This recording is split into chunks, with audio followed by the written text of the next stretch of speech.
నమస్తే రమ్మగారు. నమస్తే ఏదైనా ఒక మంచి కథ చెప్పండి. వెరైటీ కథ చెప్తాం. ఓకే. పూర్వం అంట గ్రీకు దేశంలో ఓ రాజుగారు ఉండేవారు.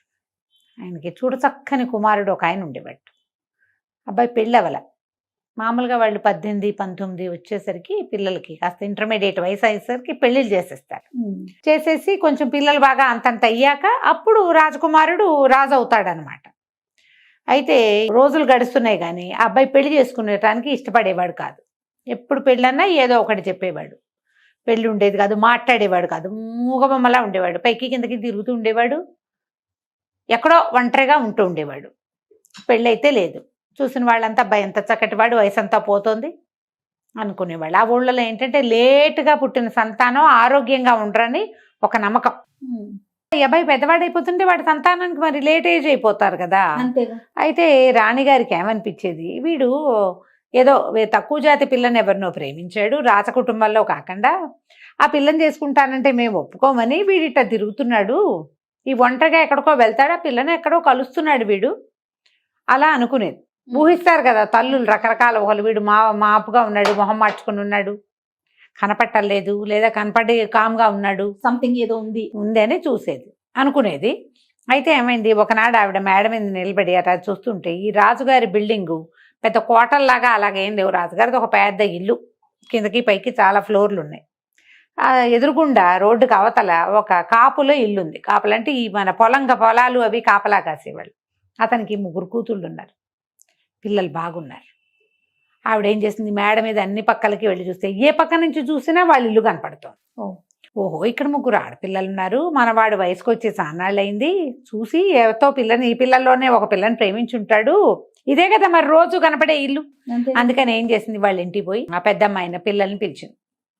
ఇవాళ ఒకళ్ళ మా ఇంటికి రండి, యువరాజు కనుక మీతో ఏదైనా మాట్లాడితే మిమ్మల్ని యువరాజుకి ఇచ్చి పెళ్లి చేస్తాను అని చెప్పింది. సరే, వాళ్ళల్లో వాళ్ళు ఆలోచించుకున్నారు. ముందు రోజు ఒకరోజు సాయంత్రం పెద్ద పిల్లని తీసుకొచ్చారు. పెద్ద అమ్మాయి వచ్చింది.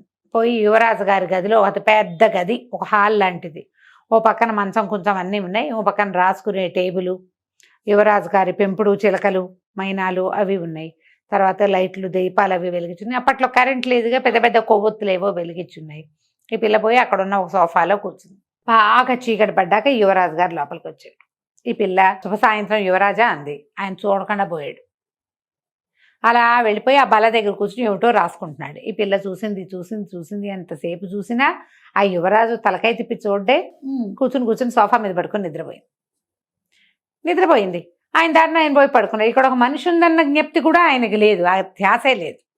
తెల్లవారేసరికల్లా రాణిగారు వచ్చింది. ఏమైంది అమ్మాయి అని అడిగింది. నాతో మాట్లాడలేదండి, నేను శుభ సాయంత్రం చెప్పాను, ఏమి మాట్లాడలే, ఆయన నా కేసు కూడా చూడలేదు. సరే, అయితే ఈ పిల్ల కాదనమాట అని ఈవిడేం చేసింది, 2వ పిల్లని తీసుకొచ్చింది. 2వ పిల్ల కూడా సోఫాలో కూర్చుంది, యథావిధిగా పలకరించింది. మరి రాజుగారు కనబడితే జయం యువరాజా ఏదో అంటారు అట, ఏదో అంది.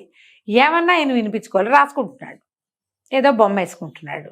చూసి చీకటి పడ్డాక పిల్లలకి ఏ పిల్లకైనా నిద్ర రాక ఏమవుతుంది, నిద్రపోయింది. 3వ పిల్ల మంచి చురుకు, చెకుముకి, మామూలుది కాదు అది.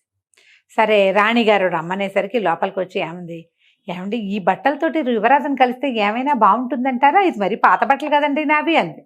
అనగానే రాణి అనుకుంటామో ఇది మంచి చురుగ్గా ఉంది అని చెప్పి ఏం చేసింది, ఆవిడ చక్కటి రవ్వలు పొదిగిన మంచి ముఖమాల బట్టలు కట్టబెట్టింది పిల్లకి. పిల్ల తడుక్కుమంటుంది అందులో.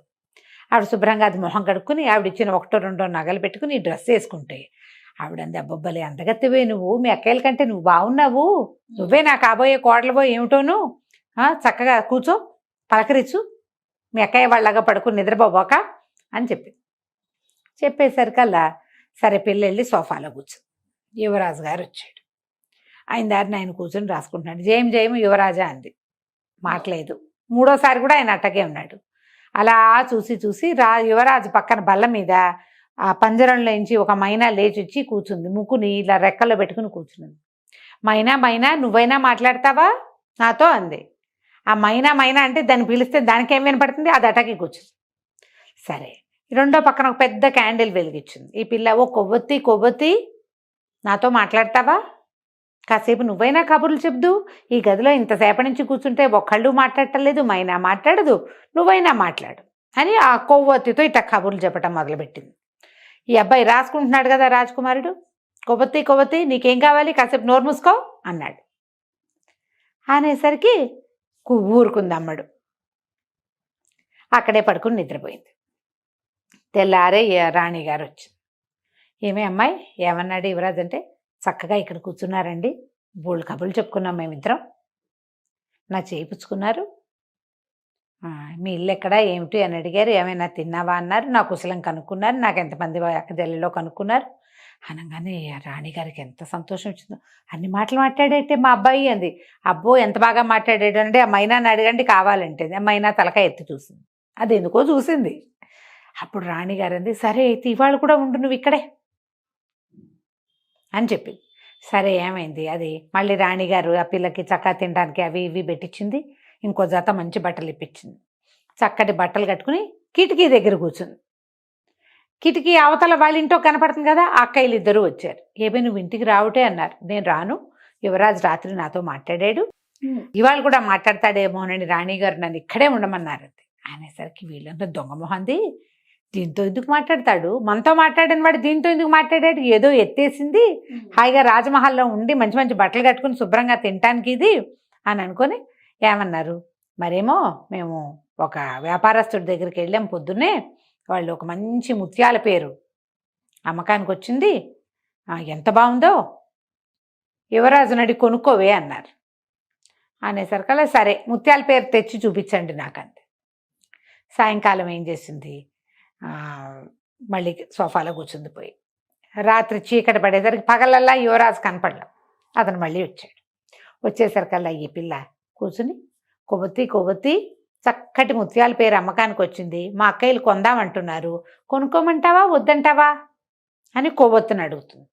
ఇది రాజకుమారుడు అన్నాడు, కొవ్వొత్తి నీకు కావాలంటే కొనుక్కో అన్నాడు. అనేసరికల్లా ఈ పిల్లంది కొవ్వొత్తి కొనుక్కోవాలంటే డబ్బులు ఉండద్దు అంటే, రాజకుమారుడు అన్నాడు, కొవ్వొత్తి అలమార్లో కాసులున్నాయి, ఎన్ని కావాలంటే అన్ని తీసుకో, కావాలంటే కాసులు ముత్యాల పేరు కొనుక్కో, లేకపోతే కాసుల పేరు కొనుక్కో అనగానే పిల్ల ఏం చేసింది, చక్కగా అల్మార్ తీసి అందులోంచి డబ్బులు తీసుకుంది. మర్నాడు అక్కయ్యలకి ఇచ్చింది, ఇగో కాసులు ఇచ్చాడు రాజకుమారుడు ముత్యాల పేరు కొనుక్కోమని. ఆశ్చర్యపోయారు, అమ్మా ఎట్లా వచ్చినాయి దీని దగ్గర డబ్బులు. సరే అయినా సరే వాళ్ళకి నమ్మకం లేదు, చెల్లెలు టక్కరిది, వాళ్ళకి తెలుసుగా, అక్క చెల్లికి తెలీదు, ఇదేదో మాయ చేస్తుంది, సరే రేపు మేము కూడా భోజనానికి వస్తాం, యువరాజుతో పాటు భోజనానికి వస్తాం, మమ్మల్ని భోజనానికి పిలవమని అన్నారు. అనేసరికి సరేనంతే. రాణిగారికి చెప్పింది, ముత్యాల పేరు కొనుక్కోవడానికి డబ్బులు ఇచ్చాడని రాణిగారికి చెప్పేసరికల్లా ఇంకేముంది, రాణిగారి ఈ పిల్లనే వీడికి నచ్చింది, కాపల పిల్లని ఆగాడు ఇన్నాళ్ళును, సరేలే ఇక్కడే ఉంచితే మెల్లిగా పెళ్లికి దిగుతాడు అని చెప్పి పిల్లని ఇంట్లోనే ఉంచుకుంది. మా అక్కయ్యని భోజనానికి పిలుస్తానంటే ఆవిడ పిలవనంది, యువరాజే పిలవమన్నాడని ఈ పిల్ల చెప్పింది వాళ్ళకి. పిలవమన్నాక సాయంకాలం చీకటి పడింది, యువరాజు పగలల్లా కనపడ్డు కదా, ఇక చీకటి కూడా పడలా, ఇంకా ముందే వచ్చారు భోజనానికి. వాళ్ళు వచ్చేసరికల్లా ఏమైంది, భోజనానికి పైకి వచ్చేసరికి వాళ్ళందరినీ భోజనశాలలో కూర్చోబెట్టింది. ఒక పనివాడికి ఈ కాసులు తీసుకుంది కానీ అక్కడి నుంచి ₹1 కాసు తీసుకుని వాడికి డబ్బులు ఇచ్చి, యువరాజు నన్ను కిందకి రమ్మంటున్నారని చెప్పాలి నువ్వని వాడికి చెప్పింది. అక్క చెల్లి పెద్దక్కయ్యలు ఇద్దరు భోజనానికి కూర్చున్నారు. ఇది మా సాయంకాలం 3:30-4 గంటల వేళ, వాళ్ళ పద్ధతులు అవి. ఆడ కూర్చుంటే ఈ పనివాడు వచ్చి, చిన్నమ్మాయి గారు మిమ్మల్ని యువరాజు గారు కిందకి రమ్మంటున్నారండి అని చెప్పాడు. చెప్పేసరికల్లా మీరు ఇక్కడే ఉండండి, మీరు తింటూ ఉండండి, యువరాజు ఏదో ఒక వేళకు వస్తాడు, ఆయన ఎందుకో రమ్మన్నాడు నన్నని రాణిగారికి కూడా ఆ మాటే చెప్పి దిగేసింది. తెలివి. దిగిన తర్వాత ఏం చేస్తుంది, ఆయన రమ్మల్లా గిమ్మల్లా ఈ మెట్లు దిగుతూ ఉంటే, మెట్లు దిగి కింద ఫ్లోర్కి వస్తుంటే ఆ అమ్మాయికి కను చీకటిగా ఉన్న మెట్ల వరసలో ఇంకో మెట్లు కిందకు ఉన్నట్టు కనపడింది. అప్పటిదాకా ఆ కింద మెట్లు అన్న అమ్మాయి చూడలే. కొంచెంసేపు ఇక్కడ టైం పాస్ చేయాలి, తను అక్కడే ఉన్నట్టు తెలియకూడదు, అందుకని ఆ మెట్లు దిగింది. ఆ మెట్లు కూడా దిగితే ఆ మెట్లు ఇంకో కిందకి దారి తీస్తున్నాయి, ఇంకా కిందకి వెళ్ళేసరికల్లా 3 ఫ్లోర్లు దిగేసింది కిందకి, లోపల ఉన్నాయి అవి. దిగేసరికల్లా అక్కడ దిగుతూ ఉంటే తనకి వెలుతురు తక్కువగా ఒక్క కొవ్వొత్తే ఉన్నట్టు, సముద్రపు ఘోష లాంటిది ఏదో వినపడుతున్నట్టు తెలిసింది. ఏమిటో ఉంది కింద చూద్దామని, తెంపరిది కదా పిల్ల, అందుకే ఇంత పని చేసింది. దిగి వెళ్ళేసరికల్లా కిందంతా పల్లేరు ఉంది. ఈ పల్లేరు అంటే ఏమిటి, సముద్రాల్లోనూ అక్కడ సముద్ర తీరాల్లో పాకేటువంటి ఒక రకమైన ముళ్ళ పొదలు అవి. నేలంతా పల్లేరే ఉంది. అక్కడికే సముద్రపు అలలేవో వస్తున్నాయి. చిన్న శబ్దం వినపడుతోంది. కిందకెళ్ళి చూస్తుంది కదా, బాగా దగ్గరికి చూస్తే ఎవరో పడుకున్నట్టు కనపడింది. దగ్గరికి వెళ్తే ఆ పల్లేరు మీద యువరాజు పడుకుని ఉన్నాడు. ఆ పక్కన ఒక అందగత్తె అయిన ఒక అమ్మాయి పడుకుంది. కానీ ఆ అమ్మాయి మనుషుల్లాగా లేదు, ఒక సముద్రపు స్త్రీలాగా ఉంది. దాని అంటే వాళ్ళ ఒక చిత్రమైన మనుషులు చెప్పుకుంటారు కథల్లో, వాళ్ళకి తెలుసు. కానీ ఆ పిల్ల ఎప్పుడూ వాళ్ళని చూడల. కథల్లో చెప్పుకోవడమే తెలుసు, మనం చెప్పుకుంటాం కదా సాగర్ కన్యలు, అలాంటి ఒక అమ్మాయి ఉంది. వీళ్ళిద్దరి మధ్యలో చంటి పిల్లాడు ఉన్నాడు. ఆ పిల్లాడు పల్లేరు మీదే పడుకుని ఉన్నాడు. వాడి నెత్తి కూడా ఇట్ట పల్లేరు పట్టుకుని ఉంది.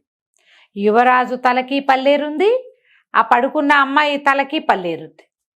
చూసేసరికల్లా అనిపించింది, ఓహో ఈ యువరాజు ఇంతకాలము పెళ్లి చేసుకోవడానికి అసలు కారణం ఇదెవరో ఉంది ఇక్కడ. అందుకే పగలల్లా కనపడ్డు, చీకటి పడితే గాని పైకి రాడు. అతను ఎక్కడుంటాడో ఎవ్వరికీ తెలీదు, ఎవరితోటి మాట్లాడు, మూగబొమ్మలాగా ఉంటాడు. సరే ఏం చేసింది, శబ్దం కాకుండా మెట్లెక్కి పరిగెత్తుకుంటూ పైకి వెళ్ళిపోయి మీరు అన్నం తినండి అని అక్కయ్యలకు చెప్పి రాణి గారికి చెప్పితే, యువరాజు గారు ఎవరికో జాతకర్మ చేయించాలనుకుంటున్నారు, పేరు పెట్టిస్తారట. 3 జతల పట్టుబట్టలు, ఓ ముఖమల్ దిండు, ఓ వెండి దువ్వెన ఇవ్వమన్నారు అని చెప్పేసరికి అలా రాణిగారు ఏం చేసింది, భోజనాల దగ్గర నుంచి లేచి వీళ్ళ అక్కలిద్దరిని అన్నాలు తినండి అమ్మా, మీరు తినండి అని ఎంకరేజ్ చేసి ఆవిడ అవతలకి వెళ్ళి ఇవన్నీ వస్తువులు తెచ్చిచ్చింది. ఈ అక్కయ్యలు మాత్రం దొంగమొహంది, యువరాజు ఎలా గుర్రాడు, ఇదే ఎవడికో డబ్బులు ఇచ్చి ఏర్పాటు చేసింది, ఇక్కడ ఏదో నాటకం ఆడుతోంది, దీన్ని నమ్మకూడదు అనుకున్నారు వాళ్ళు. వాళ్ళకి తెలుసు దీని సంగతి. పిల్ల ఏం చేసింది, ఆ వస్తువులన్నీ పుచ్చుకొని పరిగెత్తుకుంటూ మళ్ళీ కిందకి వెళ్ళిపోయి ఆ పిల్లాన్ని అలాగా ఎత్తి పల్లేరు మీద పడుకుని ఉన్నాడు పిల్లవాడు. ఆ ముఖమలు దిండు పెట్టి దాని మీద ఆ పిల్లని పెట్టి ఆ వెండి దువ్వెన తెచ్చిందిగా, వాడి నెత్తంతా దువ్వేసి ఆ పల్లేరుకాయలన్నీ పోగొట్టేసింది. తలకాయ నున్నగా దువ్వింది మనుషుల్లాగా. పల్లేర్లు ఎవరికి ఉంటాయి, ఆ సముద్రంలో పెరిగే గడ్డి సముద్రంలో ఉండే వాళ్ళకు ఉంటుంది. పిల్లాన్ని నున్నగా చేసేసింది. తర్వాత బాగా ఆలోచించి అలాగా యువరాజు తలకాయ అంతా దువ్వేసింది నీట్గా. మళ్ళీ ఆ అమ్మాయి కేసు చూస్తుంటే వాళ్ళు మంచి గాఢమైన ఇద్దరున్నారు, కదలటల్లా. ఆవిడ నెత్తి దగ్గర కూర్చుని ఆవిడ తల కూడా దువ్వేసి మొత్తం పల్లేరంతా దులిపేసింది. ఏమీ పల్లేరు లేదు నెత్తి మీద. ఈ పిల్లాడి మీదేమో ఒక చిన్న వస్త్రం చక్కగా మడత పెట్టి కప్పి, ఈ పట్టుబట్టలు తెచ్చిందిగా 3 జతలు, యువరాజు మీద ఓ జత, ఇంకో జత ఏమో ఆ అమ్మాయి మీద కప్పేసి చల్లగా పైకి వెళ్ళిపోయింది. దువ్వెన పట్టుకెళ్ళిపోయింది, వెండి దువ్వెన పైకి వెళ్ళేసరికి అక్కయ్యలు ఇద్దరు, ఏదో నువ్వు వేషం వేస్తున్నావు మాకు తెలుసు, నువ్వేం చేస్తున్నావో అర్థం కావట్లేదు, ఇక్కడ ఉండకూడదు అని ఏదో చెప్పారు. చెప్తే అంది రాణి గారు ఆవిడే పిలుచుకొచ్చిందా, పంపించేదాకా నేను ఇక్కడే ఉంటాను, మీరు వెళ్ళండి అంది. అక్కయ్యలు ఇద్దరు వెళ్ళిపోయారు. ఇంతలో ఇక్కడ ఏమైంది, చీకటి పడేసరికల్లా ఈ సముద్రకన్య నిద్రలేచి, ఏనాడో ఈ సముద్రకన్య ఈ యువరాజును పట్టేసుకుంది. అతను ఇక్కడే ఉంటాడు, ఎవ్వరికీ చెప్పకూడదు, అది రహస్యం. ఎప్పుడైతే లేచిందో తల తడుకునేసరికల్లా తలంతా పల్లేరుకాయలు లేవు. కింద చూస్తే పిల్లాడు చక్కగా పరుపు మీద ముఖపల్ దిండు మీద పడుకుని ఉన్నాడు. వాడి నెత్తంతా దువ్వేసింది, వాడి మీద పట్టుపట్టుంది, తన మీద పట్టుపట్ట, యువరాజు మీద కూడా పట్టుపట్టు ఉండేసరికి అరిచి కేకలు పెట్టింది. దుర్మార్గుడా, ఎవరిని ప్రేమిస్తున్నావు, నీ ప్రియురాలు ఎవరితో వచ్చి ఇలా చేసేసింది, ఆ తలకాయ దువ్వితే వదిలేస్తుంది. ఇంకా అవి కథల్లో తెలుసుకుంది ఈ పిల్ల. ఆ పల్లేరు వదిలేసిందంటే ఇంకా వదిలేసినట్టే. పెద్ద పెద్దగా అరిచి కేకలు పెట్టింది, ఎవరితో ప్రేమించావు, నీ ప్రియురాలు వచ్చి ఈ పని చేసింది అనేసరికల్లా ఇతను, నేను ఎవరిని ప్రేమించలే, నేను ఎవరితోటి మాట్లాడ్డా, నువ్వు ఏనాటి నుంచి నువ్వు నన్ను పట్టుకున్నావో ఆ రోజు నుంచి ఈ రోజు దాకా నేను మా అమ్మతోటి కూడా మాట్లాడలా, నేను ఎవరితోటి మాట్లాడను, ఈ పని ఎవరు చేశారో నాకు తెలియదు అన్నాడు. అనేసరికల్లా ఆవిడ గట్టిగా ఇంకా బాగా అరిచి, నా పిల్లని తీసుకుని వెళ్ళిపోతున్నాను నేనని పెద్ద గాలిలాగా ఇట్లా సుడిగాలి లాంటిది వచ్చింది. ఈ పల్లేరుతో సహా మొత్తం ఈ సముద్రకన్య చంటిబిడ్డ మొత్తం వెళ్ళిపోయారు. మొత్తం నేలంతా ఖాళీ అయిపోయింది. యువరాజు ఒకడే నుంచున్నాడు. ఒక నిమిషం అయ్యాక అతనికి తట్టింది, ఇక నేను ఇది నన్ను చూడదు, అయిపోయింది. పరిగెత్తుకుంటూ మెట్లన్నీ ఎక్కి పైకి వచ్చాడు. పైకి ఎక్కొస్తే ఈ పిల్ల సోఫాలో కూర్చుని ఏడుస్తూ కూర్చున్నది. ఎందుకంటే 3 రోజుల నుంచి ఇంత నాటకం ఆడా, అదేమిటో చేసి వచ్చా, అవుతుందో అవతో తెలియదు మనకి, అది నాటకం బయటపడిపోతుంది. ఎన్ని రోజులు ఉంటుంది, పిక్కమొహం వేసి కూర్చునింది, మెల్లిగా కళ్ళ నీళ్ళు పెట్టుకుంటాను. పరిగెత్తుకుంటూ పైకి వెళ్ళి, కొవ్వొత్తి నువ్వేనా 3 రోజుల నుంచి ఇక్కడ ఉంది అన్నాడు. ఆ అమ్మాయి అవును అని తలకాయ అయిపోయింది. కొవ్వొత్తి నువ్వేనా అన్ని మెట్లు దిగి తలకాయ దువ్వింది అని. అవును అనంగానే పరిగెత్తుకుంటూ వచ్చి గట్టిగా చేతులు పుచ్చుకున్నాడు. నీ వల్ల నేను దాని దగ్గర నుంచి తప్పించుకున్నాను. సముద్ర తీరంలో ఆ శక్తి నన్ను పట్టుకుంది. ప్రేమగానే ఉంది, కానీ నేను ఎవరితోటి మాట్లాడకూడదు. దాంతో నాకు సంతానం కూడా కలిగింది, కానీ నువ్వు తలదూవటం వల్ల అది కాస్త వెళ్ళిపోయింది. ఇక ఎప్పటికీ రాదు. పద మా అమ్మ దగ్గరికి మన ఇద్దరం పెళ్లి చేసుకుందామని చెప్పి పిల్లని చేత్తో పుచ్చుకుని తీసుకుపోయాడు రాణి దగ్గరికి. అమ్మాయిని పెళ్లి చేసుకుంటాను నేను. 6-8 సంవత్సరాల తర్వాత తల్లితో మాట్లాడాడు అతను.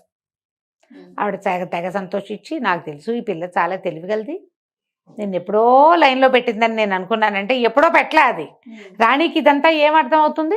ఈ విషయం వాళ్ళు ఎప్పటికీ చెప్పాలి. ఆ అమ్మాయికి చెప్పాడు, ఈ విషయం మాత్రం నువ్వెవ్వరికీ చెప్పద్దు, ఇది పరమరహస్యం, మాట్లాడకుండా ఉండిపోమంటే కామ్గా ఊరుకుంది. ఆ అమ్మాయికి రాణి అవటం కంటే ఏం కావాలి? చక్కగా పెళ్లి చేసుకున్నారు. తర్వాత బోళ్ళంత మంది పిల్లల్ని కన్నారు. ఎప్పుడు సముద్ర తీరాలకి ఒంటరిగా వెళ్ళకూడదట ఆ కాలంలో. ఈ రాజకుమారుడు ఒంటరిగా వెళ్ళి ఆ సముద్ర దేవతకి దొరికేశాడు అనమాట, ఆ జలదేవతకి. అంతే కదా, కథ కంచికి మనం ఇంటి. నిజంగా విచిత్రమైన కథ రమ్మగారు. నమస్తే అండి. నమస్తే రమ్మగారు. నమస్తే జయ. ఏదైనా మంచి స్టోరీ చెప్పండి రమ్మగారు. సాధారణంగా మనం చదువుకున్న వాళ్ళు, జ్ఞానం కలిగి ఉన్న వాళ్ళ ప్రత్యేకతే వేరుగా చెప్పుకుంటాం. Knowledgeable people. నాలెడ్జ్ ఎక్కడి నుంచి వచ్చేస్తుంది? సహజంగానే కొంచెం ఐక్యూ ఉన్నవాళ్ళు ఉంటారు, చురుగ్గా తెలివిగా యాక్టివ్గా ఉంటే చదువు వాళ్ళకి వాళ్ళ ఐక్యూని బాగా పెంపొందిస్తుంది. అప్పుడు వాళ్ళకి రకరకాల విషయాలు తెలుసుకునే అవకాశం లభిస్తుంది. ఒట్టి ఐక్యూ ఉన్నవాడు కొన్ని చోట్ల రాణిస్తాడు. అవును. కానీ వాడికి చదువుతోటి ఆ ఐక్యూని పదును పెడితే వాళ్ళు ఇంకా అద్భుతంగా రాణిస్తారు. దాన్ని ప్రూవ్ చేసే ఒక కథ. పిల్లలకి నువ్వు తెలివిగల పిల్లలు, నువ్వు తెలివైన వాడివి, చదువుకుంటే ఇంకా రాణింపుకొస్తావని చెప్పాలి. చదువుకుంటే నీకు చాలా రకాల విజ్ఞానాలు వస్తాయి. నువ్వు ఒక తెలివి ఒకటే కదా, చురుగ్గా ఉంటారు చూడు కొంతమంది పిల్లలు. అసలు ఇవాళ రేపు ఈ జనరేషన్లో చురుకుదనం లేని పిల్లలు లేరమ్మా. అవునండి, అతి చురుకు. అవును, ఏం చేసుకోవాలో తెలియదు ఆ మొత్తాన్ని. అలాంటి వాళ్ళే ఉంటున్నారు. అవును. పిల్లలు చదవకుండా ఉంటే చదువు ఎలాంటి ఫలితాన్ని ఇస్తుందో ఈ కథ చెప్పచ్చు. బాగుంది, మంచి కథ. పూర్వం ఒక అగ్రహారంలో ఒక ఆయన ఉండేవారు, 2 మగపిల్లలు. ఆయన చాలా పేదవాళ్ళు వాళ్ళు. అయితే ఏదో చిన్న వృత్తి వాళ్ళది, పౌరోహిత్యం లాంటివి నేర్పించుకున్నారు. 2వ పిల్లడు భలే తెలివిగా ఉండేవాడు. ఆయనకి ఏమనిపించింది, పెద్దవాడు ఎట్లాగో మన ఇంటి పనులు, ఇంటి వ్యవహారము, మన క్లయింట్స్ ఎవరున్నారో వాళ్ళని మన ఊరు వరకు చూసుకుంటాడు. చిన్న ఊర్లో ఎంత డబ్బు వస్తుంది, ఎంత పేరు వస్తుంది, మనం ఉన్న ఊళ్ళో ఏదో భుక్తి గడుస్తుంది, అంతే, మర్యాదకు లోటు లేకుండా ఉంటుంది. కానీ పిల్లాడు చాలా తెలివిగా ఉన్నాడు. వీడిని పెద్ద చెరువులో ప్రవేశపెట్టాలి, పెద్ద చోట. అందుకు ఈ పిల్లవాడికి ఏదైనా చదువు చెప్పించాలని అనుకున్నాడు. కొద్దిగా కొంచెం వయసు వచ్చాక ఏం చెప్పాడంటే, నాయన నిన్ను తీసుకెళ్ళి ఎక్కడైనా పెట్టే ఓపిక లేదు నాకు. నోట్లో 4 ముక్కలు వచ్చు, దారిన పోతూ నలుగురికి 4 మంచి మాటలు చెప్తూ గురువుని వెతుక్కో, చదువుకో నువ్వు అని చెప్పాడు. ఆ కాలం ఏంటంటే ఈ పిల్లల్ని రోడ్డు మీద పంపిస్తే ఎటాగండి అని అనే కాలం కాదు. అదేలే, బ్రాహ్మణులకి భోజనం పెట్టేవాళ్ళు, అవకాశాలు లభించేవి. కొంచెం బ్రాహ్మణ గుర్రాలు వెళ్తే అయ్యగారు వంట చేసుకోండి అని సామాన్లు ఇచ్చేసేవాళ్ళు. వంట చేసి తిని 2 పూట్ల ఆ ఊళ్ళో ఆగి మళ్ళీ వెళ్ళిపోవచ్చు. అప్పుడు అసలు ఫెసిలిటీస్ కావాలన్న గోలే లేదు జయ. అవునండి. పంచలో ఒక చిన్న పంచ వరండా ఉంటే వరండాలో కాస్త పొయ్యి పెట్టుకుని, ఒక గిన్నె మట్టి కుండ ఉంటే కుండతో అన్నం వండేసుకుని, కాస్త ఒక కూర చేసుకుని, కూర అన్నం వాళ్ళు మజ్జిగ ఇస్తే మజ్జిగ పోసు తింటే ఆ రోజుకి వెళ్ళిపోయింది. రాత్రికి పాలు పళ్ళు కూడా చాలు, అంత అన్నం తినేసేవారు. పంచలో ఒక చాప పడుచుకుని పడుకుంటాము. మనకు మళ్ళీ దుప్పట్లు కావాలి, రగులు కావాలి, గోలు కావాలి, ఏమీ లేవు. ఏసీలు, ఫ్యాన్లు అసలు లేవు. పిల్లోలు కూడా క్యారీ చేస్తారు తెలుసా రమ్మగారు, అదే పిల్లో మీద నిద్ర పట్టిద్దని. నా పిల్లోనే కావాలి, నా బొంతే కావాలి, మా రగ్గే కావాలి, బోల్డన్ ఉన్నాయి ఇప్పుడు. అప్పుడు జీవితాలు అట్లా ఉండేవి కాదు. ఒక విద్యార్థి 15-16 సంవత్సరాల వాడు రోడ్డు మీదకి పోయాడు ఇట్లా కట్టు బట్టలతోటి చదువుకోవటానికి. చదువుని వెతుక్కుంటూ వెళ్ళాడు. వెళ్ళగా ఒక అగ్రహారానికి చేరాడు. కాకపోతే ముందు రోజు ఎక్కడ ఆహారం లభించలే. అటగే ఎక్కడో మంచినీళ్ళు చెరువులో నీళ్ళు తాగి నడుచుకుంటూ వచ్చాడు. ఈ అగ్రహారంలోకి వచ్చేసరికల్లా ఆ పూట మంచి ఎండగా ఉంది. పిల్లాడు ఎంత 16-17 ఏళ్ల వాడు. కొంచెం త్రాణ వచ్చేసింది వాడికి. దాహం వేసి సొమ్మసిల్లి పడిపోయాడు. పడిపోయేసరికల్లా ఏ ఇంటి వాకిట్లో అతను పడిపోయాడో ఆ ఇంట్లో ఉన్న ఆయన గురువుగారు లోపల నుంచి బయటకు వచ్చారు. ఎవరో ఒక గురువు ఆ ఇల్లు ఆయనది. ఆయన బయటకు వచ్చి అయ్యో ఎవరో పిల్లాడు పడిపోయాడు, మన వాళ్ళ పిల్లాడు అలానే ఉన్నాడని లేవదీసి వీడి చెవులకు చిన్న కుట్లు ఉన్నాయి, మళ్ళీ యజ్ఞోపవీతం ఉంది, పంచధావతి బట్టలు చూస్తే కూడా తెలిసేది కదా ఆ కాలం. తీసుకొచ్చి లోపల కూర్చోబెట్టి కాసిన మంచినీళ్ళు ఇచ్చి మజ్జిగిచ్చి అన్నం పెట్టారు. పెట్టి ఏ ఊరబ్బా, ఏం గోత్రం ఏమిటి, మీరు ఏ ఊరు అని కనుక్కున్నారు.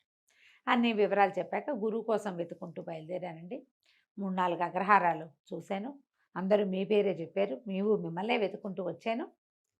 ఇక్కడికి వచ్చేసరికల్లా మీ ఇల్లు గుర్తు తెలియలా, ఈ లోపల నాకు నిద్రాన్ని వచ్చేసింది అన్నాడు. అంటే ఆయన సంతోషించి అబ్బాయి ఇక్కడే ఉండు, నేను చదివిస్తా నిన్ను అని చెప్పి అట్టె పెట్టుకున్నారు. ఆ కాలం అలాంటిది. ఆ పిల్లాడు గురువుగారు శుశ్రూష చేస్తూ గురువమ్మగారికి ఏవో ఆ పనులు ఈ పనులు చేసి పెడుతూ వాళ్ళ ఇంట్లోనే అన్నం తింటూ 4-5 సంవత్సరాల పాటు చక్కగా చదువుకున్నాడు శాస్త్రజ్ఞానం అంతా. ఆయన ఏమన్నాడు, నువ్వు అన్ని విద్యలు నేర్చుకోవాలి, ఒక కోయరాజు దగ్గరికి పంపిస్తా, వాడు నీకు కొత్త విద్యలు నేర్పిస్తాడు అంటే సరేనన్నాడు. కోయరాజు దగ్గర అక్కడ తిండు ఇతను, పళ్ళు తేనె తీసుకుంటాడు వాళ్ళ దగ్గర నుంచి, అన్నం వండుకుని తినాలి. ఓకే. ఎలాగో గురువుగారి ఇంట్లో అలవాటే, వాళ్ళ ఇంట్లో కూడా వాడికి అలవాటే పాపం అబ్బాయికి. ఏం పేరు, జయదేవుడు అబ్బాయి పేరు. అక్కడి నుంచి ఆ కోయరాజు దగ్గరికి వెళ్తే కోయరాజు బాణాలు వేయటం, కత్తులు తిప్పటంతో పాటుగా దొంగతనం చేయటం, చోర విద్య, దాంట్లో మెలకువలు కూడా నేర్పించాడు. అతని దగ్గర ఉన్న విద్యలు నేర్పమన్నారు. నేర్చుకున్నాక సరే స్వగ్రామానికి బయలుదేరాడు. అవన్నీ ఎక్కడో ఊళ్ళు వెళ్తుంటే సరే ఒక ఊర్లో ఆగాడు. ఆగి ఒక బ్రాహ్మణ గృహస్థింట్లో మంచినీళ్ళు భోజనం కోసం అడగడానికి పోయాడు. పోయేసరికల్లా ఆవిడ నా మంచినీళ్ళు మజ్జిగ ఇచ్చి, ఎక్కడి నుంచి నాయన, ఏ ఊరు ఏమిటి అంటే, చిన్నప్పుడే బయటకు వచ్చానండి, అక్కడ చదువుకున్నాను హరిశర్మ గారి దగ్గర, తర్వాత ఏమో ఇట్లా కోయరాజు దగ్గర రకరకాల విద్యలు నేర్చుకున్నాను, ఇక నేను రాజోద్యోగం చేయగలిగే సత్తా వచ్చింది, ఎక్కడైనా ఉద్యోగం దొరికితే చూసుకుంటా, ముందు మా వాళ్ళని చూద్దామని బయలుదేరానంటే, ఏమిటో నీ విద్యలన్నీ వింటుంటే వింతగా ఉంది, ఇప్పుడు మా ఇంటికి ఎవరు వచ్చారో చెప్పు, చాలా చదువుకున్నావు కదా, ఊహించు మా ఇంట్లో ఏం జరిగింది, మా ఇంటికి ఇంతకుముందు ఎవరో వచ్చారు, ఎవరు వచ్చారో నువ్వు ఊహించి చెప్పగలవా, మా వాకిట్లో ఏం జరిగిందో ఆలోచించి ఐక్యూ తోటి, మనం సినిమాలో చూసాం, వాడు ఊహించి చెప్పేస్తాడు బ్యాంక్ రాబరీ జరుగుతోందని. అవునండి, ఇలాంటి కథలే దానికి ఆధారం. ఈ అబ్బాయి ఏం చెప్పాడంటే, బయటకు వాకిట్లోకి వెళ్ళొచ్చాడు, లోపలికి వచ్చాడు, ఇంటికి ఎవరో 4 వచ్చారు, బహుశా రాజోద్యోగులు అయి ఉండొచ్చు, సైనికులు అయ్యి ఉండొచ్చు. తర్వాత ఈ రోడ్డు మీద ఒకడు నడిచి వెళ్ళాడు, వాడి నెత్తి మీద ఒక బొగ్గల బస్తా ఉంది. ఏం బస్తా? బొగ్గల బస్తా ఉంటే ఆయన ఆశ్చర్యపోయాడు. ఊరిని భలే కనిపెట్టాబోయ్, నిజంగానే మా ఇంటికి సైనికులు వచ్చారు, 4 సైనికులు వచ్చారు. దేవాలయం దగ్గర ఒక మణి పోయింది, ఆ మణిని వెతుక్కుంటూ వచ్చారు, ఒక్కొక్క ఇంట్లోనూ వాళ్ళు వాకప్ చేసుకుంటూ వెళ్తున్నారు. నువ్వు భలే కనిపెట్టావు, అసలు ఆ మణి ఎట్టా పోయిందో, ఎవరి దగ్గర ఉందో నువ్వు కనిపెట్టగలవేమో, ప్రయత్నం చేయి, రాజుగారి దగ్గర నీకు ఉద్యోగం వేయించే పూచి నాది, చక్కగా మీ నాన్నని తాన్నయ్యని కూడా ఈ ఊరే తెచ్చుకోవచ్చు, ఈ ఊళ్ళో బ్రాహ్మణికానికి ఏం కొదవలేదు, మీ నాన్న అన్నయ్య వాళ్ళ పని వాళ్ళు చేసుకుంటారు, నీతోటే ఉంటారు హాయిగా, కనిపెట్టు, మణి ఎక్కడ పోయింది, ఎలా పోయింది, ఎవరు తీసుకొచ్చారు, ఎవరు తీసుకున్నారంటే సరేనన్నాడు. ఈ అబ్బాయి వెళ్ళి దిగి అక్కడి నుంచి వెళ్ళిపోయాడు, వాళ్ళ ఇంటి నుంచి బయటకు వచ్చేసాడు. ముందు దేవాలయం దాకా నడిచి వెళ్ళాడు, దేవాలయం దగ్గర నుంచి నడుచుకుంటూ వచ్చాడు. ఏ గృహస్థ అయితే ఇతనికి మంచినీళ్ళు ఇచ్చి ఉద్యోగం ఇప్పిస్తానన్నాడో వాళ్ళ ఇల్లు దాటి ఇంకా 9-10 ఇళ్ల తర్వాత ఒక కంసాలి ఇల్లు, కంసాలింటి దాకా వెళ్ళాడు. అక్కడి నుంచి కంసాలి ఇంట్లోకి వెళ్ళాడు, లోపలికి వెళ్ళి బంగారము ఈ రోజుల్లో రేట్ ఎంత ఉంది, ఏదైనా వస్తువు చేయడానికి అతను ఎంత తీసుకుంటాడు, ఇవన్నీ మాట్లాడుకున్నాడు. కాసేపు మాట్లాడుకున్నాక మళ్ళీ బ్రాహ్మణుడి ఇంటికి వచ్చేసాడు. వస్తువు దొరికేస్తుందండి, నా భోజనం పెట్టించండి, నేను రాజోద్యోగులను తీసుకెళ్తానన్నాడు. ఆయన ఆశ్చర్యపోయాడు. భోజనం పెట్టారు, భోజనం వేళ అయినప్పుడు తినాలి కదా, మరి అన్నం తినేశాక మీరు రాజోద్యోగులను పిలిపించండి, సైనికుల్ని, దొంగ దొరికాడు మనకన్నాడు. అనేసరికి సరే 4 సైనికుల్ని గుడి దగ్గర ఉన్న వాళ్ళని కేకేసుకురమ్మని కుర్రాన్ని పంపించాడు. ఆయన పాలేరెళ్ళి సైనికుల్ని పిలిచాడు. మా అయ్యగారు ఏదో చెప్తామని రమ్మన్నారంటే 4 సైనికులు వచ్చారు. వస్తే వాళ్ళు మాట్లాడుకున్నారు. జయదేవుడు అన్నాడు, దీని తర్వాత 9 ఏళ్ళ తర్వాత కంసాలి వెళ్ళింది కదా, కంసాలేనండి దొంగ అన్నాడు.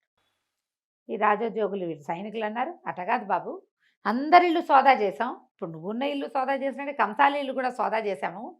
వాళ్ళ ఇంట్లో ఎక్కడా కనపడలేదు, అన్ని పెట్లు గిట్లు అన్నీ చూసాం అనేసరికి నాతో పదండి నేను చూపిస్తాను అన్నాడు. ఈ బ్రాహ్మణ ఆయన ఏ ఇల్లు అయితే ఆశ్రయం ఇచ్చారు ఇంట్లో వాళ్ళు కూడా బయలుదేరారు. సరే అందరూ కలిసి లోపలికి వెళ్ళారు. అతను అన్నాడు, అదేంటండి మా ఇల్లు సోదా చేశారు కదా, నేను అటువంటి వాడిని కాను, అలాంటి వాడిని కాను నేను అనేసరికి ఇతను అన్నాడు, ఈ కంసాళ్ళు వీళ్ళ పద్ధతి ఏంటంటే పెట్టెల్లో బేడల్లో బంగారాన్ని కానీ వస్తువులు కానీ దాచరు వీళ్ళు, దొరికేస్తాయని. ఇప్పుడు కంసాల ఇంట్లో ఎప్పుడు బంగారం ఉంటుంది, దొంగలు పడరు. వాళ్ళు ఏం చేస్తారంటే చిన్న చిన్న గోడకి కంతల్లో పెట్టి మూస్తారు. కొత్తగా అలిగిన గోడ ఎక్కడుందో వెతకండి ముందన్నాడు. మట్టి గోడ అది. ఇప్పుడు రోజు అలకరు కదా, కొన్ని చోట్ల ఇట్లా ప్యాచ్లు కనపడతాయి. ఆ ప్యాచ్ ఉన్న చోట తడి ముట్టుకుని చూసి ఇదిగో తడిగా ఉంది ఇక్కడే అంటే అక్కడ తవ్వేసరికి దాన్ని ఇట్లా కొట్టేసరికి మణి బయటపడింది. వాళ్ళు ఆశ్చర్యపోయారు, ఈ బ్రాహ్మణ ఆయన ఆశ్చర్యపోయాడు, ఆ గృహస్థు కూడా. మణి తీసుకున్నారు, కంసాలను పట్టేశారు. పట్టేశాక బయటకు వచ్చాక ఆయన అడిగాడు, ఎట కనిపెట్టావయ్యా అని. దాందేముందండి, దేవాలయం దగ్గర మణిపోయింది. దేవాలయం దగ్గర ఎక్కడ మణిపోయిందని మీ వాళ్ళు చెప్తున్నారు, మణి మిస్ అయిందని. అక్కడ ఒక చిటికెడు బొగ్గుపొడి రాలి ఉంది. ఆ తర్వాత దారంతా బొగ్గుపొడి రాలింది. ప్రతి చోట వాడు బ్యాగులోంచి రాలుతూ ఉందంటే ఆ దారిని వెళ్తున్నాడు. తర్వాత ఎక్కడైతే బొగ్గుపొడి రాలి ఉందో అక్కడ అడుగులు నిదానంగా వేసినట్టు, మధ్యలో ఒక్క అడుగు వెనక్కి వేసినట్టు కనపడుతుంది. తను ఎవరైనా వెంబడిస్తున్నారేమోనని వెనక్కి తిరిగి చూశాడు ఆ బొగ్గులు బస్తా పట్టుకున్నవాడు. నేను కంసాల వాళ్ళ ఇంట్లోకి వెళ్ళినప్పుడు వాళ్ళ వాకిట్లోకి, ఇప్పుడు రోడ్డు మీద కాకుండా వాళ్ళ వాకిట్లో కూడా బొగ్గుపడి వెళ్ళింది. వాళ్ళ ఇల్లంతా పరిశీలిస్తే ఒక మూల బొగ్గుల బస్తా కనపడింది. ఖచ్చితంగా అతను తెచ్చి ఉండాలి. అతను ఏం చేశాడు, మణి ఎక్కడ దొరికింది, దొరకగానే మణి చేత్తో పుచ్చుకొచ్చినా జేబులో వేసుకొచ్చినా అంతది తెలిసిపోతుంది. అందుకని ఏం చేశాడు, ఒక బొగ్గుల బస్తా కొనుక్కొచ్చుకొని అక్కడ పెట్టి బొగ్గుల బస్తాలో దాన్ని వేసేసాడు. బొగ్గుల బస్తా మోసుకుంటూ వచ్చాడు. వచ్చిన తర్వాత అడుగడుక్కి ప్రతి 10 అడుగులకి ఓసారి వెనక్కి తిరిగి చూసుకుంటున్నాడు. వెనక్కి తిరిగి చూడాలంటే ఇటా తిరగలేదు, నెత్తి మీద బస్తా ఉంది కదా, ఒక అడుగు వెనక్కి వేస్తే కదా వెనక్కి తిరగాలట్టు. అవును, మనిషి పూర్తిగా సగపడైనా తిరిగితే గానీ కనపడదు అవతల భాగం. అంతేగా. బస్తా ఉన్నవాడు ఎట్టా మరగమల ఇటా చూస్తాడు, చూడలేకపోతాడు కదా. అందుకని 11 అడుగులు ముందుకి, ఒక అడుగు వెనక్కి కనపడుతున్నాయి. అవి కొంచెం అడుగులు మాసిపోయినాయి, అంటే చాలా సేపు అయిందనమాట. మరి మా ఇంటికి సైనికులు వచ్చారని ఎట్టా కనిపెట్టావయ్యా అంటే, దాందే ఉందండి, సైనికులు కవాతు చేస్తున్నట్టు నడుస్తారు, మనకు మళ్ళీ ఎట్టా పడితే ఎట్టా ర్యాండమ్గా నడవరు.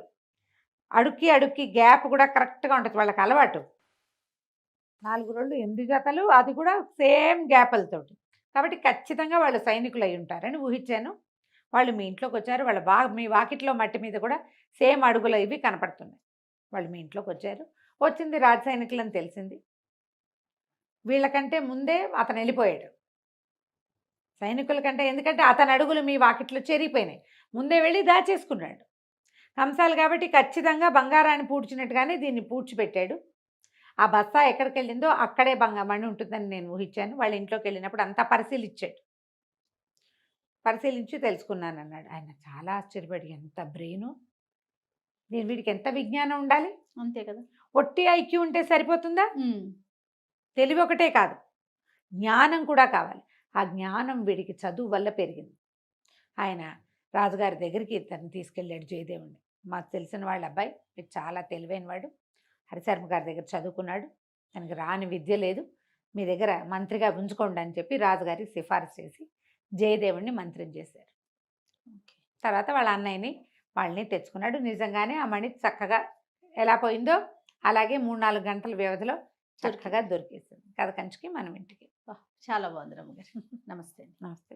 నమస్తే రమ్మగారు. నమస్తే రమ్మగారు, దెయ్యాల కథలు చాలా మంది నన్ను తిడతారేమో, ఏంటి చేయ నువ్వు దెయ్యాల కథలు చెప్పిస్తూ, దెయ్యాలు భూతాలని. కానీ సరదాగా ఉంటాయి, ఇంట్రెస్టింగ్ గా అనిపిస్తాయి కదా. ఒక చందమామ కథ చెప్పుకుందాం. అలాంటి చాలా కాలం క్రితం చదివింది, వసుంధర గారిదని గుర్తు నాకు. అవునో కాదో ప్రేక్షకులు ఎవరైనా చెప్పాలి. అలాగే ఆథర్ పేరండి వసుంధర గారు చాలా నావెల్స్ కూడా రాశారు, చాలా బాగా మంచి కథకులు. అంటే వారు శ్రీమతి గారు ఇద్దరు కలిసి రాస్తారని అంటారు, భార్యాభర్త ఇద్దరు కలిసి రాస్తారని. అలాగే తెలుసు నాకు. బాగుంటాయి కథలు. మరి చందమామ కథలే చాలా కాలమైంది చదివి, కానీ బాగుంటుంది సరదాగా. ఓ రామాపురం అనే ఊళ్ళో ఒక మర్రి చెట్టు ఉందట. అయితే ఏమైందట, ఒకరోజు దాని మీద చాలా దయ్యాలు ఉన్నాయట. ఒక కుర్ర దయ్యం వచ్చింది అక్కడికి.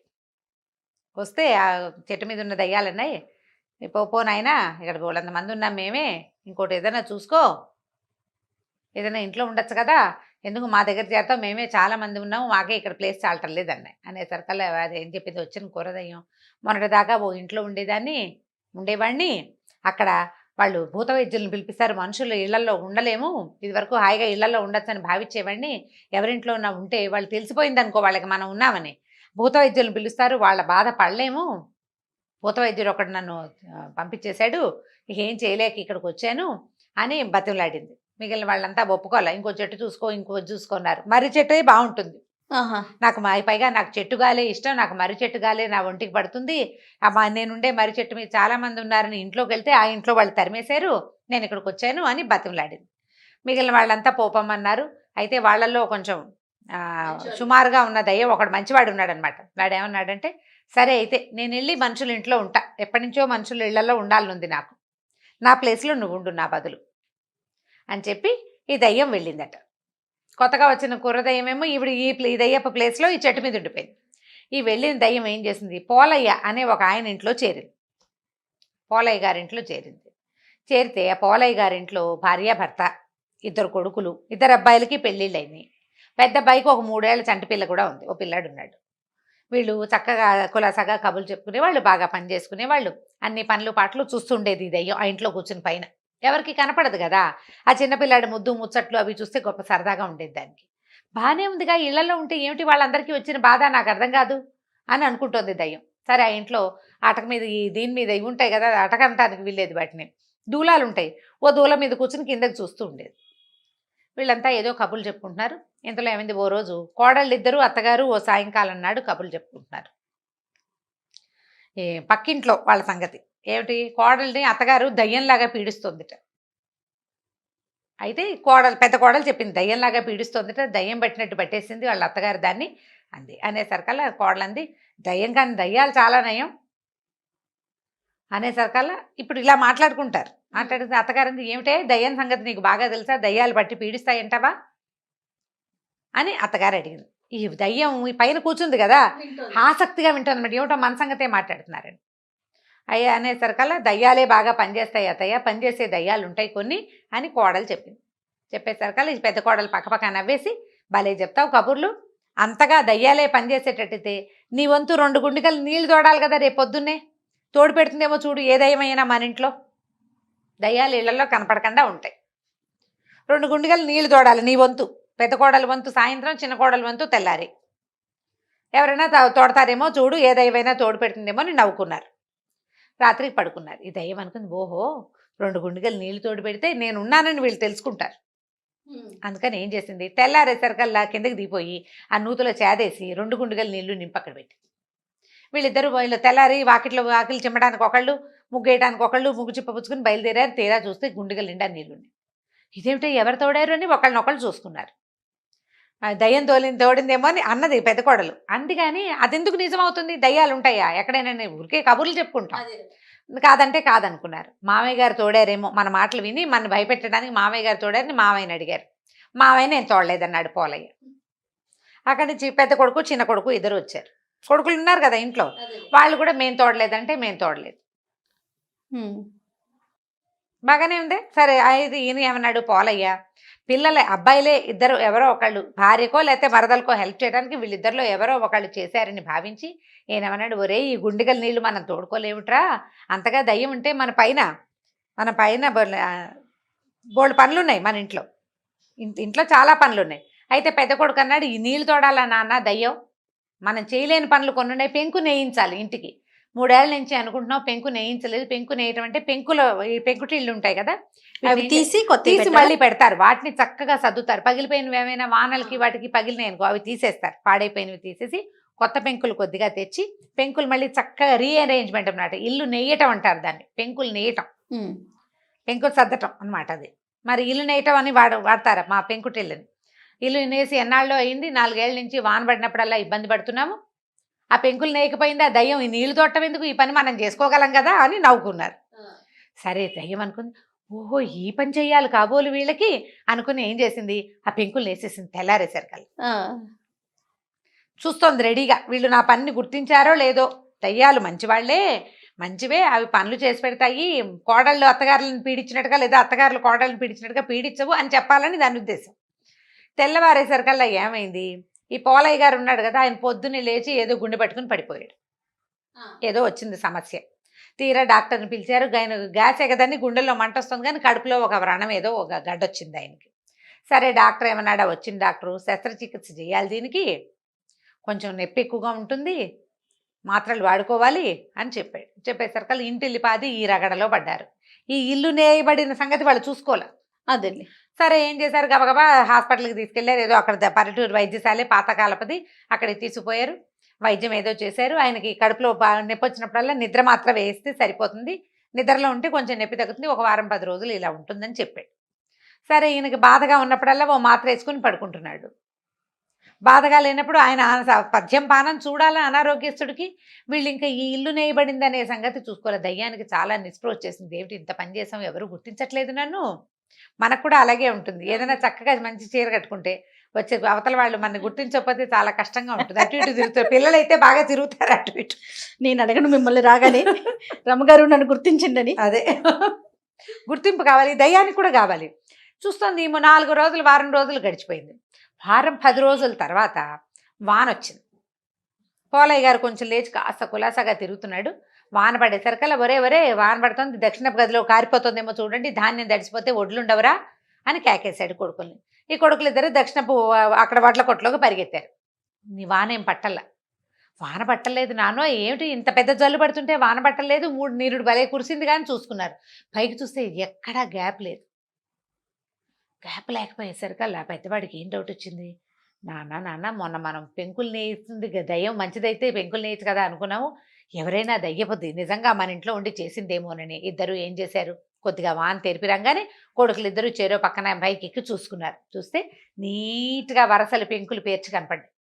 ఇంకేముంది, అంతే, దయ్యం ఉందని కోడళ్ళు ఇద్దరు హడిలిపోయారు. అత్తగారు భయపడింది, కేకలు పెట్టింది, ఇంట్లో దయ్యం చేరింది, అదే నేసేసింది ఇల్లు, మనం పెంకన్నా కదపలేదు, ఎవరినైనా మనిషిని పిలవాలి, మనుషులు మనం చేసే పని కాదు, దానికి ప్రొఫెషనల్స్ ఉంటారు.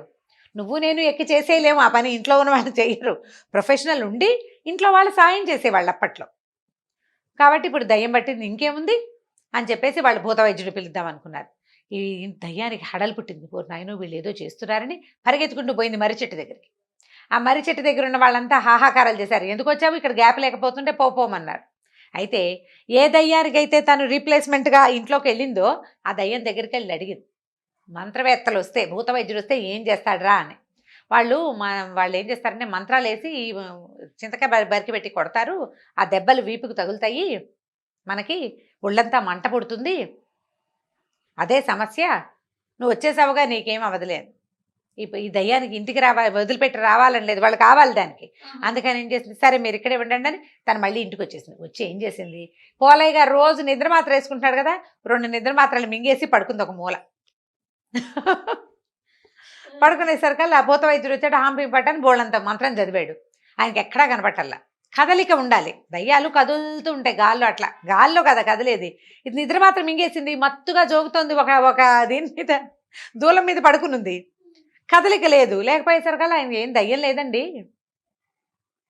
ఏమీ లేదు అని చెప్పేసరికల్లా సరే వెళ్ళిపోయి ఆయన పంపించేశాక మొన్న గుండెగలతో నీళ్లు తోడింది, నిన్నేమో పెంకులు నేసింది, ఉందో లేదో మన ఇంట్లో దయ్యం ఖచ్చితంగా ఉంది, మనకు తెలుసు. ఆ 2 పనులు అదే చేసింది, మనం చేయలేదు కాబట్టి. 3వ మనిషి వచ్చి మనుషులు చేసే పని కాదు కదా, అది కనపడకుండా చేసేది అసలు కాదు అని అనుకుని వీళ్ళు ఏమనుకున్నారు. ఆయన అన్నాడు, అదేమిట్రా, ఒకవేళ ఉంటే గనక ధాన్యపు కొట్లో బోల్డని వడ్లున్నాయా, వడ్లన్నీ దంచి బియ్యం చేస్తుందేమో చూద్దాం, ఒకవేళ దయ్యం ఉంటే ఆ పని చేస్తుంది అన్నారు. అనేసరికలు ఈ దయ్యం ఏమనుకుంది, ఓహో వీళ్ళకి ఇది కావాలనుకుని ధాన్యం అంతా దంచేసింది. తెల్లారేసరికలు దంచేసి బియ్యం అక్కడ పెట్టింది సంచులు. చూసుకున్నారు వాళ్ళు, అమ్మ బాబోయ్ ఇంకేముంది, దయ్యం మన ఇంట్లోనే ఉంది. కాకపోతే అప్పుడు ఆయన ఒకటి ఆలోచించాడు, మామూలుగా దయ్యాలు ఏం చేస్తాయి, ఇబ్బంది పెడతాయి, బాధ పెడతాయి. ఇది చూస్తే గుండెగల్లో నీళ్ళు తోడు పెడుతుంది, మనకు డబ్బు ఖర్చు లేకుండా నేసేస్తుంది. ఇప్పుడు ఒడ్లు దంచడం అంటే చిన్న పనే, గూళ్ళు పడిపోతాయి. చచ్చేలాగా పనిచేస్తే కానీ ఒడ్లు దంపుడు అవ్వదు. అప్పట్లో ఉన్న మరలు అవి లేవు కదా, దంచుకొని చెరుక్కుని బియ్యం చేసుకునేవాళ్ళు. నువ్వు దంచక్కర్లేదు, చెరగక్కర్లేదు, పనంతా మిగిలిపోయింది. తర్వాత ఎవరికైనా డబ్బిచ్చి చేయించుకోక్కర్లేదు. చేసి పెడుతుంటే ఇది దయ్యం ఎందుకైంది? దేవత. మామూలుగా ఏం చెప్తారు, ఇబ్బంది పెట్టేది దయ్యం, చక్కగా ఉండేది ఉంచే హాయిగా మనని సుఖంగా సంతోషంగా ఉంచేది దేవత. మన ఇంట్లో ఉన్నది దయ్యం కాదు, దేవతే. ఇది దేవతే. కాబట్టి ఆ ఉన్న దేవతకి దానికి ప్రీతి కలిగేలాగా ఏదైనా చేద్దాం, మనం చేయలేని పనులు దానికి చెప్పుకుందాం అని చెప్పి రోజు మా ఇంట్లో ఉన్న దేవత నీకో నమస్కారాన్ని ఓ దండం పెట్టడం మొదలుపెట్టారు. ఈ దయ్యానికి సంతోషం వచ్చేస్తుంది. చూసావా వీళ్ళు నన్ను దేవతగా భావిస్తున్నారని మళ్ళీ పోయింది మర్రి చెట్టు దగ్గరికి. వెళ్ళి ఏం చెప్పిందంటే, కీడు చేస్తే దయ్యాలంటే భయపడతారు, మంత్రవేత్తల్ని పిలుస్తారు. మంచి చేస్తే హాయిగా ఇళ్లల్లో ఉండొచ్చు. ఈ వెధవ మర్రి చెట్లు పుచ్చుకుని వెళ్ళాటం ఎందుకు? దిక్కుమాల మర్రి చెట్లు. ఇంట్లో సుఖంగా ఉంటుంది, ఎవ్వరూ మనని కదపరు. ఏదైనా చేత చేయగలిగినంత మంచి చేసామనుకో వాళ్ళు మనని హాయిగా ఉంచుకుంటారు, రోజు దండ పెడతారు పొద్దున్నే అని చెప్పింది. చెప్పేసరికల్లా దయ్యాలు కొన్ని నిజమా అన్నాయి. అక్షరాల నిజం. నేను పోలయ్య గారింట్లో పూజ చేయించుకుంటున్నా, రోజు పొద్దున్నే దండం పెడతారు నాకు, ఎక్కడున్నా నీకు దండమని. కాకితో పాటు నాకు కూడా ఓ పెడితే అన్నం పెడుతున్నారు, అది కాకే తింటుంది, కానీ నా పేరుతో పెడుతున్నారు కదా వాళ్ళు. కాబట్టి ఇలా చాలా మన మంచి ప్రవర్తనతో ఉన్నామంటే మనని దేవతలుగా పూజిస్తారు అని చెప్పేసరికల్లా కొన్ని దయ్యాలు మేము కూడా దేవతలుగా ఉంటామని ఇళ్ళని పట్టుకుని వెళ్ళిపోయినాయి. కొన్ని కొంటి దయ్యాలు ఉంటాయి, అల్లరివి, చచ్చిన మాట వినవు. అవి మాత్రం ఈ మర్రి చెట్టు పట్టుకునే వేళ్లాడుతున్నాయి. మనుషులకు మంచి చేసే ఉద్దేశం వాటికి లేదనమాట. ఇవి ఉండిపోయినాయి. ఈ పోలయ్య గారింట్లో ఉన్నదయ్యా మళ్ళీ ఎగురుకుంటూ పోయి తన వంతు దండాలు స్వీకరించడానికి వెళ్ళిపోయింది. వాళ్ళు ఏం చెప్పినా చేసేది అవసరమైన పని వాళ్ళు అన్నీ చెప్పరు, చేసుకోలేని పనులే చెప్తారు. ఆ పని చేసి పెట్టేస్తుంది ఇది కథ కంచికి మనం ఇంటికి. చాలా బాగుంది రమ్మగారు, సూపర్, సరదాగా ఉంది కదా, చాలా సరదాగా ఉంది. రైట్ రమ్మగారు, నమస్తే. నమస్తే జయ. ఈ వీడియో కనుక మీకు నచ్చినట్లయితే లైక్ చేయండి, షేర్ చేయండి. మరిన్ని ఇంట్రెస్టింగ్ వీడియోస్ కోసం మా ఛానల్ని సబ్స్క్రైబ్ చేసుకోండి. నమస్తే రమ్మగారు. నమస్తే జయ. రమ్మగారు, మనం తెనాలి రామకృష్ణుడి కథలు కూడా చెప్పుకుంటున్నాం. ఇంతకుముందు ఒక ఎపిసోడ్ చేసాం గతంలో. శ్రీ విజయనగరంలో విద్యా పరీక్షలు చాలా జరుగుతూ ఉండేవి. పాండిత్య ప్రకాశ ఎట్లా ఉంది, ఎవరు చాలా తెలివైన వాళ్ళు, ఎవరికి మంచిగా భాషొచ్చు, ఎవరు గొప్ప కవిత్వం చెప్తారు, అట్లాంటి పరీక్షలు ఎప్పుడూ జరుగుతుండేవి. ఈయనకి మన శ్రీకృష్ణదేవరాయలు సహజంగా కవి పండితుడు. ఆయన ఆముక్తమాల్యద మహాకావ్యాన్ని కూడా రచించారు కదా. ఆయన చాలా ఆసక్తి భాష పట్ల. రోజుకొక సమస్యాపూరణం పట్టుకొచ్చేవారు, ఆలోచిస్తూ ఉండేవారు. ఆలోచించటం, ఆ సమస్యని సభలో చెప్పటం, ఎవరు చెప్తే వాళ్ళకి బహుమతి, వాళ్ళు ప్రథముడు, వాళ్ళు సర్వోత్తముడు, వాళ్ళ మీద వీరికి ప్రీతి, అలా జరుగుతూ ఉండేది. ఒకరోజు వచ్చారు, ఇట్లాగే భువన విజయం సభ తీర్చారు. ఈ కవులందరూ కూర్చున్నారు, పండిత గాయకులు వాళ్ళు వీళ్ళు చాలామంది చేరారు, ప్రజలు కూడా కొంతమంది వస్తూ ఉంటారు. ఈయన ఏమన్నారంటే, ఒక వాక్యం తయారు చేయాలి, ఈ వాక్యంలో 5 అక్షరాలే ఉండాలి, ఒక్కొక్క అక్షరము ఒక్కొక్క భాషకి చెందినదిగా ఉండాలి, ప్రతి అక్షరానికి ఒకే అర్థం, 5 అక్షరాలకి ఒకే అర్థం ఉండాలి, ఈ 5 అక్షరాల వాక్యానికి వేరే అర్థం రావాలి. ఇది ఎవరైనా తయారు చేసి చెప్పండి నాకు. కర్ణాటకలో అప్పుడు తెలుగు, తమిళం, కన్నడ 3 భాషలు విస్తారంగా నడిచేవి. ఇవి కాకుండా మరాఠీ వాళ్ళు కొంతమంది ఉండేవాళ్ళు. కొన్ని బార్డర్స్ ఉన్నాయి కదా, మహారాష్ట్ర కర్ణాటక బార్డర్స్. అది కాకుండా ఏంటంటే ముస్లిమ్స్ ఉండేవాళ్ళు ఎక్కువగా. అంటే అప్పుడు ఢిల్లీలో బాదుషాది రాజ్యం ఉండేది, అంటే ఢిల్లీ ప్రభువులు మొఘల్స్ కదా. సో ఉర్దూ కూడా, ఇన్ని రకాల భాషలు ఈ విజయనగర సామ్రాజ్యంలో కొంత వాడుకలోనే ఉండేవి. ఓకే. అందుకని ఆయనకి మన దగ్గర ఇన్ని భాషలు ఉన్నాయి కదా, ఇట్లా ఒక ప్రత్యేక వాక్యం తయారు చేయించాలి అని ఊహొచ్చింది. అందరూ ఆలోచించడం మొదలెట్టారు. ఎవరైతే దీన్ని తెస్తారో వాళ్ళని సర్వోత్తముడిగా గుర్తిస్తాం, వాళ్ళే సకల భాష పరాయణత్వం ఉన్నట్టు, వాళ్ళే సకల భాష వల్లభులు, అలా మంచి పేరు వస్తుంది. అందరూ ఎవరి దారిని వాళ్ళు ఆలోచించుకుంటారు. మన తెనాలి రామకృష్ణ కవి కూడా ఆలోచిస్తూ ఇంటికి వెళ్ళారు. ఆయనకి కొంచెం పశువుల శాల అవి ఉన్నాయి, ఇల్లు వాకిలి విస్తారంగా ఉంది, ఇంట్లో చుట్టాలు కూడా ఉన్నారు, వాళ్ళ బావమరుదులు వాళ్ళు వచ్చారు. అయితే వాళ్ళకి ఆ పెరట్లో ఉన్న ఆవుల్లో ఈయన మోపు మీద ఉన్నాయి, కొన్ని కనడానికి సిద్ధంగా ఉన్నాయన్నమాట. సరే ఈయన ఏమనుకున్నాడు, ఆ కాలం నుండి రాజు ప్రభువు అలా తేడాలు ఉండేవి కదా, వీళ్ళు కొంచెం కాస్త సంపాదన ఉన్నప్పటికీ వాళ్ళ ఇళ్లలో పనులు వాళ్ళు చేసుకునే విధానం ఉంది, పాలేరు ఎవరు లేరు. అందుకని ఈయన ఏం చేశాడంటే పశువుల శాల దగ్గర మంచం వేసుకుని రాత్రి పడుకున్నాడు. పడుకుని ఆలోచిస్తున్నాడు, ఏమిటి ఏ భాషలో ఒకే ఒక అక్షరపు పదాలు, ఆ ప్రతి అక్షరానికి ఒకటే అర్థము, మళ్ళీ అవన్నీ కలిపితే ఇంకో అర్థం రావాలి. ఆలోచిస్తున్నాడు. కొంచెం బాగాగా నిద్ర పట్టింది. అర్ధరాత్రి కొంచెం 3:30 అట్లా అయ్యేసరికి ఒక ఆవు ఈయనెందుకు సిద్ధపడింది. అది కొంచెం కేకలు పెడుతూ అరుస్తుంది కదా ఆవు. శబ్దం వినేసరికల్లా ఈయన కంగారు పడ్డాడు, చూశాడు ఆవు ఈయన మోపు మీద ఉన్నది. సరే దానికి ఏదో కొంచెం సహాయం చేశాడు. అక్కడి నుంచి చూస్తే దూడను పెట్టేసింది ఆవు. దూడను వేసేసరికల్లా కేకలు పెట్టాడు, తలుపు తీయండి ఆవు ఈనేసింది అని కేకేశాడు. కేకేసేసరికల్లా బావ మరిది కిటికీ తలుపు తీశాడు. ఏ ఆవురా బావా అని అడిగాడు. ఏ ఆవు, ఇప్పుడు 2-3 ఉన్నాయి కదా ఈయన మోపు మీద, ఏ ఆవురా బావా అంటే ఈయన ఏమన్నాడు, కపిలగోవు ఈనిందిరా అని చెప్పాడు. అందరూ లేచి వచ్చారు. ఆవుకు చేయవలసిన సేవాకాలాలన్నీ చేస్తారు. వేడి నీళ్ళు పోసి కడుగుతారు, విభూతి పట్టీలు బూడిదతోటి పట్టీలు గీస్తారు, తర్వాత ఈ దూడ గోళ్ళు గిల్లి ఆవుకు తినిపించేస్తారు, తర్వాత దూడ పొట్టకు ఒక గుడ కడతారు. బోల్డ్ ఉంటాయి కార్యక్రమాలు. ఈ కార్యక్రమాలు అన్నీ అయినాయి. తెల్లవారు ఈ ప్రోగ్రాం ఎప్పుడైతే జరిగిందో అప్పటి నుంచి తెనాలి రామకృష్ణ కవి బుర్రలోకి ఒక కొత్త ఆలోచన వచ్చింది. ఉత్సాహం వచ్చేసింది. రేపు నేనే సర్వోత్తముడిని అయిపోతానని అర్థమైపోయింది ఆయనకి. సరే హుషారుగా బయలుదేరాడు. అక్కడి నుంచి రాయలవారు భువన విజయం పెట్టారు. ఆ రోజు కూడా ఉంది సభ. అందరూ వెళ్ళారు. వెళ్ళేసరికల్లా ఎవరు చెప్తున్నారు, నేను అడిగిన సమస్యాపూర్ణం ఎవరైనా చేశారా, ఇంకా సమయం కావాలా అన్నాడు. సమయం ఎందుకు ప్రభు, నేనే చెప్పేస్తాననేసరికల్లా ఏం చెప్తారు చెప్పండి అన్నారు. అనేసరికి ఏ ఆవురా బావా అన్నాడు. ఆయన తెల్లవారుజామున విన్నాడా వాక్యం. అనేసరికల్లా ఏమిటి దీనికి అర్థం అన్నారు. దీనికి ఒక ప్రత్యేకమైన అర్థం ఎందుకు ప్రభు, మీరు చెప్పంటే చెప్తానన్నాడు. సరే చెప్పన్నారు.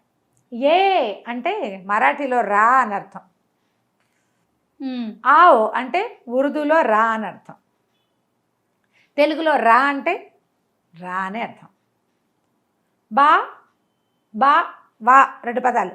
బా అనేది కన్నడలో రా అని అర్థం, వా అనేది తమిళంలో రా అని అర్థం. మొత్తం వాక్యాల్లో ఉన్న 5 1 లెటర్ ఒక్క అక్షరంతో రమ్మని అర్థాన్ని సూచించే పదాలు అవి. ఒక్క అక్షరమే, ఏకాక్షర పదాలు ఉంటాయి కదా. రా అంటే అది పదం కాదా, పదమే. రమ్మన్న క్రియ అది. అవును కదా. అక్కడి నుంచి దీన్ని మొత్తం కలిపితే వేరే అర్థం రావాలండి. ఏ ఆవురా బావా, ఏ ఆవు ఈనిందిరా బావా అని అడిగాడు. పర్ఫెక్ట్ అర్థం వచ్చేసిందా. సభ అంతా ఆశ్చర్యపోయారు. ఏది చెవినబడినా నువ్వు వెంటనే కవిత్వంలోకి దింపేస్తావు, ఆలోచనలోకి దింపేస్తావు రామకృష్ణ కవి. నీ కత్తికి 2 వైపులా పదినే, బుద్ధికి 2 వైపులా పదినే. రాజుగారు చాలా సంతోషించారు. ఒక వాక్యం వినపడితే దాన్ని వెంటనే ఆలోచించి మన ముందున్న సమస్యకి అప్లై చేసేసి సమాధానాన్ని తీసుకోవటం అనేది ఒక ప్రత్యేకమైన ప్రజ్ఞ. బుర్రెప్పుడు యాక్టివ్గానే ఉండాలి. రామకృష్ణ కవికి అట్లా యాక్టివ్గా ఉండే బ్రెయిన్. సూపర్. ఈ ఏ ఆవురా బావాని గుర్తుపెట్టుకోండి. చాలా బాగుంది రమ్మగారు. ఆ తర్వాత భువన విజయంలో ఈయన అందరు శభాష్ అన్నారు. ఈయనే చాలా సర్వోత్తముడైనటువంటి భాషావేత్తగా ఈయన బాగా మెచ్చుకొని కొనియాడారు. దానివల్లే ఈయనకి శ్రీకృష్ణదేవరాయలకి అత్యంత ప్రీతి తెనాలి రామకృష్ణ కవి అంటే. మనం కూడా అవ్వచ్చు. ఎప్పుడూ బుర్ర యాక్టివ్గానే ఉండాలి, షార్ప్గా ఉండి. యాక్టివ్గా ఉంటే షార్ప్ అవుతుంది. రైట్ రమ్మగారు. నమస్తే. నమస్తే.